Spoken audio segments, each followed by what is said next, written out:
It is Friday, February 19th. Let's talk Oculus.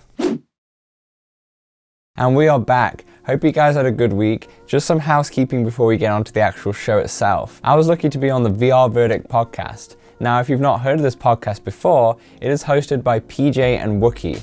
Yes, not this Wookie that we all know and love, although I did imagine that I was speaking to this Wookie throughout the whole hour, but you know. And the actual podcast series was just us talking about VR, talking about the future of VR, maybe Quest 3 and Facebook's different policies and what we think that the actual VR industry and the actual AR industry is going to go into. So that's going to come out soon and I'll be sure to let you know when it comes out. But before that, I'll leave links in the description to their podcast because they interview a lot of developers and they talk about a lot of VR games that they're playing and different VR tips, like there's one about motion sickness, for example. So definitely check them out. They're a good group of guys and they normally post a podcast every single Friday and sometimes bonus episodes. So definitely go and check them out. Links will be in the description below. Now onto the show, and the Oculus Quest 2 actually got multi-user support with app sharing this week. This allows other users to have their own accounts on the system and they can access the primary holders' games and experiences that have been downloaded onto the system. Each account will have its own saved data, achievements, fitness goals, etc., completely separate to the actual primary account holder. Be wary here though. If you're the primary account holder and you want to change that to somebody else, you have to, instead of like going into the settings and just changing that, you have to actually reset the whole Oculus Quest system, meaning you have to reset all the data to factory settings. Yeah, I know. Well, they can't be perfect, right? Right now, you can find these features under the Experimental Features tab in the settings of the Oculus Quest 2 system. And that means that some of these policies may change. What I would personally like is guest accounts on the actual device. You can do that on consoles like the PS5 and the Xbox, and you can do that on the PC obviously. You can make multiple users as guests. Even on Macs you can do that. But unfortunately, every one of these additional accounts, you guessed it, has to be a Facebook account. I know, I'm sorry about that. It's slightly ironic because on the Oculus blog, they say that these features would be great for the moment when you hand your headset to friends for a quick, hey, check out this demo. But wait. I need you to sign in with your Facebook account, please, onto my Oculus Quest. Oh, and one more thing. Not all the games and apps are going to be compatible with app sharing out the gate. Because it is an experimental feature, only a few will work and more will come in the future. What Facebook are probably intending is when this is finally out of experimental and it's actually in the wild, pretty much every game, or at least most of them, will be accepted in the app sharing platform. So that's just a thing because it is experimental for now, but that's just something to note here.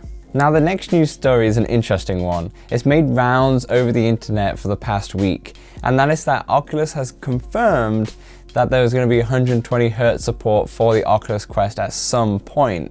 Now I've seen a lot of YouTube channels posted 120 Hz confirmed and such like that, but here's what really happened.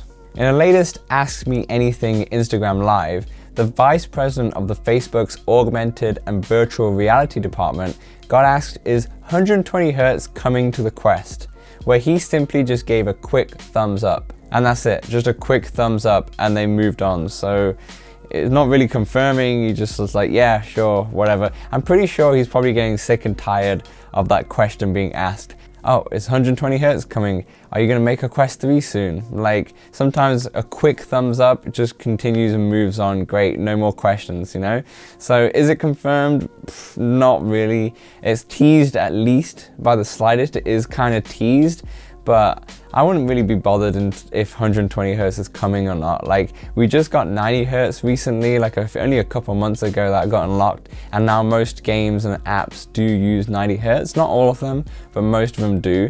So I don't understand this big push and this big need to get 120 Hz. It's the same thing with the Quest 3. Why is there a big push and we need to get the next Oculus Quest system out? Like, why?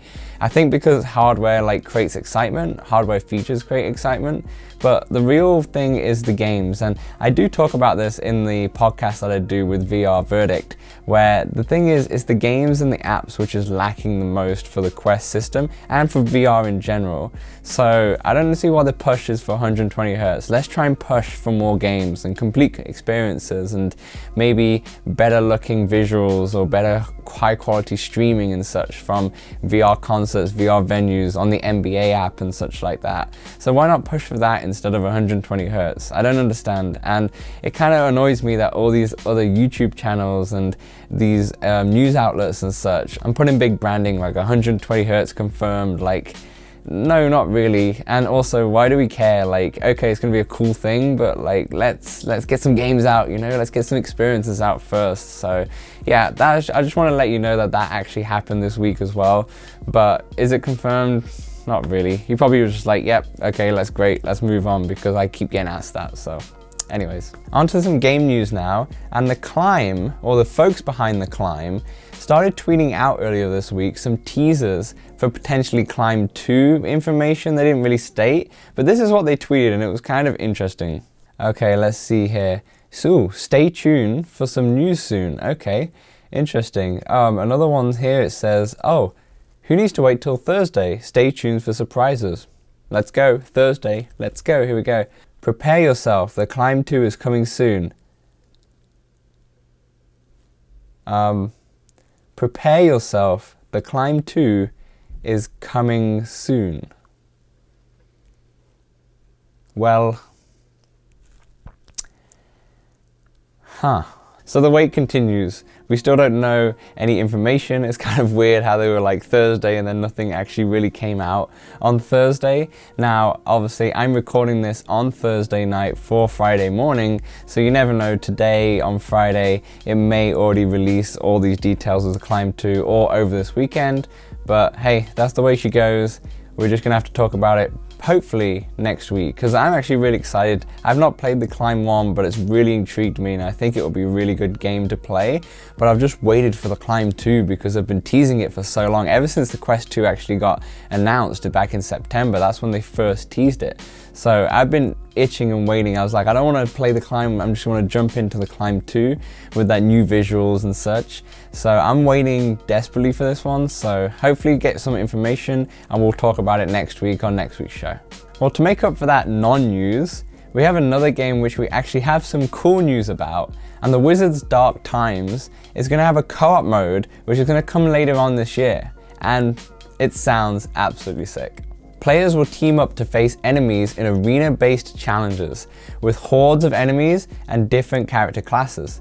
The game is due out in the first half of this year, however the update has already been announced and slated for the second half of this year. This game is definitely on my radar. We spoke about it in the most anticipated 2021 game video if you've seen that one, but it looks like so much fun to play, and a horde mode with co-op is perfect. That's what's something that the Saints and Sinners, the trial mode, which is their version of the horde modes, it definitely lacks because it doesn't have a co-op mode, and I feel like for all horde games, co-op based gameplay just makes it so much more fun.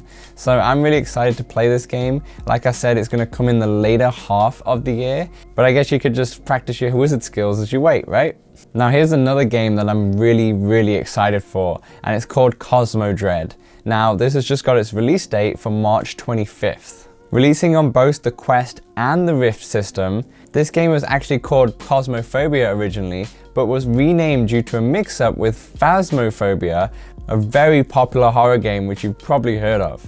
This is also a horror game, but it's made by the folks who also made Dread Halls on VR. This game gives off some Alien Isolation vibes, like for real, just hear what the description is. So check this out. It's a horror game where you are trapped on a spaceship filled with things trying to kill you, and it includes something even more scarier trying to kill you. In fact, it sounds exactly like Alien Isolation, to be honest. I can't wait to play this game, and I'll definitely get a video up on my channel when it drops, 100%. This is definitely going to be a day one purchase for me. This last news story is going to be for the fans of InDeath Unchained, which just got Season 2, which is the biggest update yet. This new season includes new skins for weapons and shields, as well as some achievements for certain challenges of the game. This new mode, Siege of Heaven, which was introduced in December, also gets some notable updates, such as a graphics overhaul. Improvements to the lighting and geometry have been added, including new fog effects, which is pretty sweet for all the fans out there. I'm yet to play this game, but the bow and arrow physics looks super cool, and I think if anyone's into that kind of medieval style, or the bow and arrow physics and such, I would suggest that you definitely check it out. And that's a wrap, guys. It's definitely great to get back to the swing of things after taking that week off. Consider subscribing if you do like this video, and hit that like button below if you liked it too. Oh, and don't forget to check out the VR Verdict podcast that I'm on, and also check out their content for the other podcasts that they have too. Like I said, they have developer interviews, they have other content creator interviews, and they also have general discussion with themselves about certain games that they're playing, stuff that's happening in the VR space right now, and also some VR tips like motion sickness. So definitely check out VR Verdict podcast. The link will be in the description below. And that's it, and that's all from me. I've been Dan, thank you so much for talking with me, and I'll see you guys next week. Hit 'em out!